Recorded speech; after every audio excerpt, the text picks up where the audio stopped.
kailangan natin tapusin na yan para yung ating Armed Forces of the Philippines, matutukan nila yung iba pang mga prioridad ng ating bansa. Pero ngayon, kung napansin nyo, ay, nagsisimula ng lumakas yung, ano man tawag yan, rebel groups sa iba't ibang lugar ng Pilipinas. So siguro naman, VP, alam mo naman yung mga, kung sino yung mga posibleng makakaharap mo sa 2028. Yung mga nagawa mo sa Davao City, do you think yun yung edge mo para manalo sa 2028? Ang edge ko is yung kakayahan ko na gumawa ng mga mahirap na bagay. Yun yung core ko talaga. Core competency ko. Kasi, unang-una, hindi mo ako madaling matakot eh. Tatay ko nga, si President Duterte, pero hindi natatakot sa kanya eh. Hindi mo ako madaling mapasunod. Hindi mo ako madalas sa tulad yan, magsasama kayong lahat dyan, tapos ako mag-isa dito. Hindi mo ako matatakot sa ganun eh. So yun talaga yung kapasidad ko, yung competency ko. Kaya ko gumawa ng mga mahirap na bagay. Tatayuan ko yung mga mahirap na bagay. Yung pag-ikot mo sa Pilipinas, you think kaya na ang buong Pilipinas ay maging katulad ng Davao City na disiplinado, involved yung mga tao sa governance? Yung pagbabago ng values ng mga tao, hindi siya magagawa kaagad. Kasi may problema din tayong mga Pilipino sa pag-uugali natin eh. Somehow, through the years, nawala yung values formation sa pagkabata hanggang sa sila ay nagiging adult. So hindi magagawa yon ng isang taon lang. Kailangan natin simulan ulit, turuan ng mga bata ng magandang asal. Noong nakaraang taon, nagtanong-tanong na rin ako sa mga experts, kumbaga sa iba't ibang sektor, sa iba't ibang industriya. Tinatanong ko sila, sitwasyon natin ngayon, nakikita niyo naman, sitwasyon natin ng bayan ngayon. Sabi ko, kaya ba natin baliktarin? Sabi nila, kaya yan, basta lang matapang yung mag-implement. At pangalawa, yung tightening of the belt ba, magtitipid talaga sa gastos. So yun yung naibigay na kumbaga quick assessment sa akin. So, kaya. Ngayon issue yung korupsyon. Alam naman natin yan, kaliwat kanan ng korupsyon. Ano ang magiging solusyon ninyo kung sakaling kayong maging Pangulo sa issue ng korupsyon? Unang-una, ano talaga yan eh, yung kamay na bakal sa mga nasa ilalim. Hindi mo palalampasin. Kumbaga, pag merong ginawa, alis kagad, palitan kagad. Hindi na yung pag-uusapan pa, itatago pa. Hindi ganun. Diretso, one shot lang. Ikaw may ginawa na pangungurakot, malis ka na dyan. Ganon. Hindi siya dapat patawarin, hindi siya dapat pinapabayaan, at hindi siya dapat na hindi pinapansin. Na kumbaga parang wala lang. Dapat, pag merong nangyari, alis, palitan nyo yan. Punta na tayo dun sa mga reactions ng mga nasa social media. O lalong-lalo na nung mga ayaw kay VP at nabulabog doon sa inyong pagde-declare. Sabi nila kulang daw yung paghingi mo ng apology. Dapat daw mag-apologize ka doon sa mga remarks mo against the president and yung iba pang mga sinasabi nila na nagawa mo? Bakit ako mag-apologize sa remarks ko sa Pangulo? Hindi nga sila nag-apologize sa ginawa nila sa akin. Documented ang mga threats sa akin. Hindi namin yan nilalabas kasi nga meron pang impeachment na mangyayari at yun ay subject nila sa impeachment nila. Ang masasabi ko lang dyan, hindi nga krimen, nagiging impeachable offense. So hindi ako magsusorry sa kanila. Sila muna magsorry sa akin dahil documented yung threats namin. Meron pang isang congressman na hindi naman nanalo pero nakaupo ngayon ang nagsabi na hindi daw siya susuporta sa'yo. Ano mensahe mo sa kanya? Hindi ko rin naman siya sinuportahan nung siya ay tumakbo eh. So, it's a tie. It's a tie. Nauna na akong hindi sumuporta sa kanya. And yung sa sinasabi naman nila na personal interest lang daw yan. Ambition without accountability. Hindi ko maintindihan, ano ba sinasabi nila na walang accountability? May 4 sila na impeachment complaints, 'di ba? Araw-araw nila tinetreten na iimbestigahan, magta-trial, i-impeach. So hindi ko alam saan doon ang walang accountability. Nung meron namang nag-file ng impeachment complaint, ano ba sinabi namin? We are prepared to answer it during trial. Ma'am, nung amin pong itong vinlog, ang kadalasang comment ng tao, mag-ingat si VP. Kasi alam naman natin, ngayon na talaga nag-finalize na kayo ng decision nyo, sure, sa tingin ng mga Pilipino, sobrang laki ng chance yung manalo. So, dalawa lang yan. It's either i-impeach kayo para hindi na kayo makatakbo or may gawing masama sa inyo. Hindi po ba kayo natatakot na sa pagsalita nyong ito ay malalagay sa alanganin ng inyong buhay?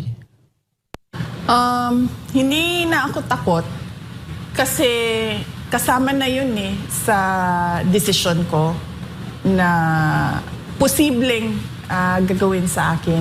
In fact, sinabi na nga sa akin noon na meron naman talagang plano na mga ganon.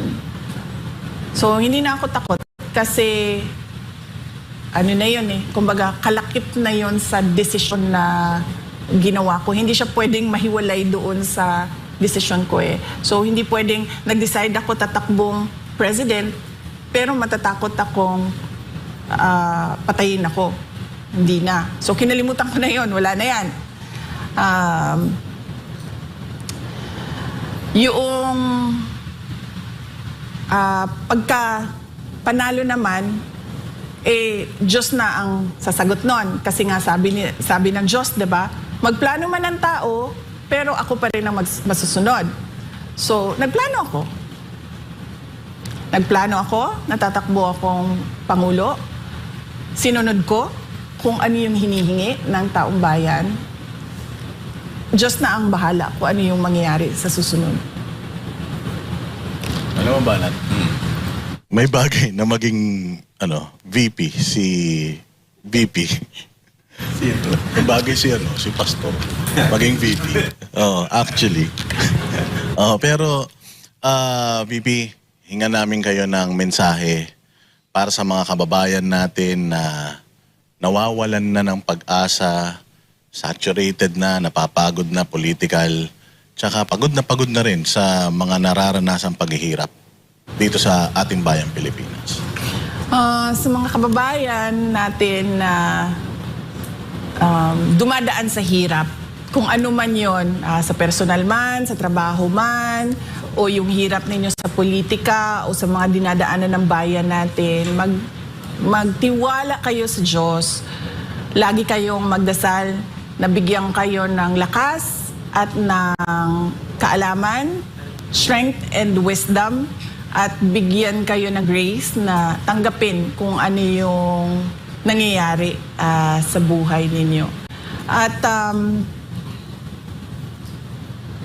pag merong nangyari na hindi maganda sa buhay ninyo, isipin nyo na lang na mas matindi yung nangyari. Mas matindi yung nangyari sa buhay ko. So, hindi yan ang katapusan ninyo. Kasi merong isang tao na mas matindi pa ang dinaanan. Pero hinding-hindi mag-give up. Last question.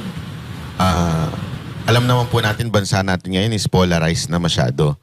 At isang ang hesitant ng iba na parang baka pag nanalo kayo, maggagantihan lang. Kayo po ba isang magiging presidente na mag-unify sa ating bansa?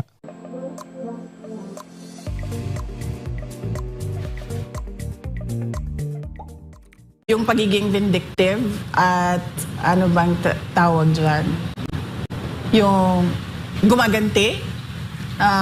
Kung makikita nyo sa governance ko, noong ako ay mayor ng Davao City, tumanggap din, nung kampanya, tumanggap din ako ng sobrang katakot-takot na banat mula sa naging katunggali ko at the time bilang mayor candidate.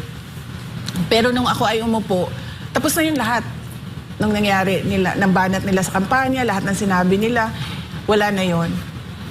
Tapos kung maalala nyo, nung ako ay mayor, hindi ako gusto ng mga tao na nakapalibot kay dating Pangulong Rodrigo Duterte. Hindi naman natin tinatago iyan.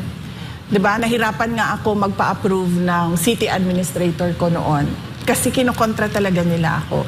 Pero hindi ko naman sila binalikan. Ang dami nilang pahirap na ginawa sa akin. Pero pinabayaan ko lang na para bang, sige, yan yung gusto nyong gawin, gawin nyo lang. So, wala sa history ko sa history ng trabaho ko ang gumaganti. Kung nakita nyo sa Office of the Vice President, pag upo ko dyan, karamihan dyan ay mga appointees ni Vice President Leni Robredo. Pero hindi ko sila pinaalis. Hindi ko sila sinabihan na papalitan namin kayo ng mga tao namin na pwede naman namin gawin dahil yung mga permanent, hindi permanent positions ay wala naman security of tenure yon. So sinabi ko, pabayaan niyo sila. Kung gusto nilang tumuloy, welcome sila na magtrabaho sa Office of the Vice President. Kung ayaw na nila, dahil ayaw nila ako, then welcome din silang mag-resign. So wala kaming pinaalis dyan.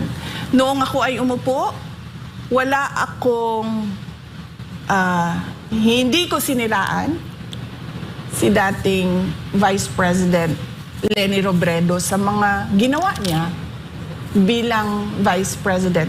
In fact, gusto nga sana namin yung mga legacy ng mga nakaraan ng mga Vice President ay malaman ng mga tao kung ano yung mga accomplishments nila at mga ginawa nila. Hindi ko, wala sa ugali ko yon sa pagtatrabaho. Pero ito lang ang sasabihin ko. Hindi pwede na walang managot. Yung nire-recruit ko na Vice President, siya ang magpapanagot sa mga gumawa ng mali sa bayan. Para ako, nakatutok ako sa trabaho ng presidente. Mukhang naging bala ko doon Mukhang may clue tayo May clue ka? Oo, mukhang alam ko na. Pero alam mo kung naniniwala ako na mananalo si VP bilang presidente. Kasi marami ng revelations kay Pastor na maraming beses actually mas maraming beses daw niyang napanaginipan na si VP magiging presidente kaysa kay PRRD. So again, VP, salamat po sa inyong pagpaunlak sa aming imbitasyon and it's a great honor and opportunity na alam namin hindi kayo nagpapa-interview pero nagtiwala kayo sa Vox Populi and sa Banateros. So thank you very much, madam. And good luck po sa inyong pagtakbo bilang presidente sa 2028. Paano ba? Salamat po, ma'am. At sana, kahit presidente na kayo, ma-interview namin kayo. Salamat po. At ito yung huli natin. Kasi kung meron kayong ibang content labas sa declaration speech ko, ay mag-schedule tayo ng iba pang ano.